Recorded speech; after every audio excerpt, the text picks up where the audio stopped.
Hello YouTube! Why should you never learn two languages at the same time? Why is that a bad idea? Some people try and learn two languages at the same time. It is possible, it's much more difficult, and I do not recommend it. Here's why.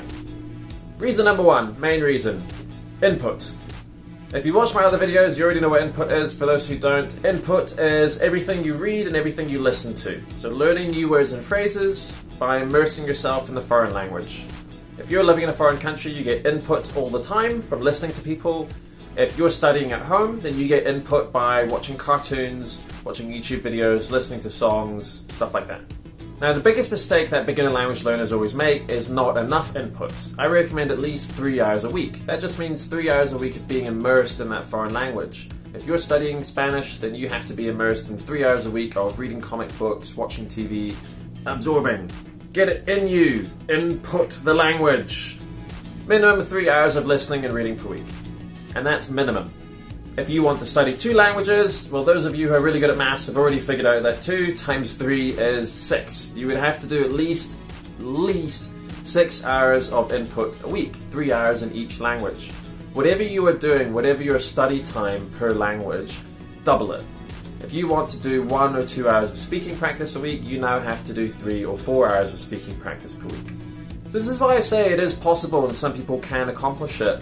People who have lots of free time, people who are full-time students or unemployed, or for whatever reason they don't have a lot of stuff on, so they can study two languages for multiple hours a week.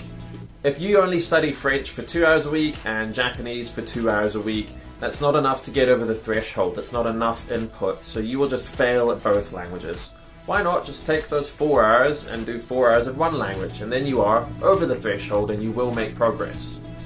Reason number two, I don't think you should study two languages at the same time. When you learn new things, when you create new memories, you attach things to other things. So for example, the word hand in your brain is attached to the image of a hand. Probably lots of images. You've heard that word lots of times throughout your life. So if you're learning two languages at the same time, and you're learning two different words for the same thing at the same time, that's going to get muddled and confused. You're going to try and want to speak in one language and you'll accidentally say words from the other language. The way to avoid this, if you are studying two languages at the same time, is to use very different resources. Maybe you're studying Japanese using anime, and you're studying French using classic French films and music, mostly. There's not a lot of crossover between those two contexts, so they shouldn't get too confused. But your speaking practice is where it's going to get confused.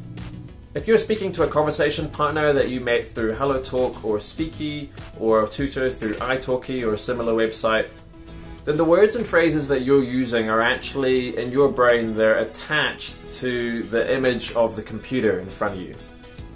That's the context in which you are using that language.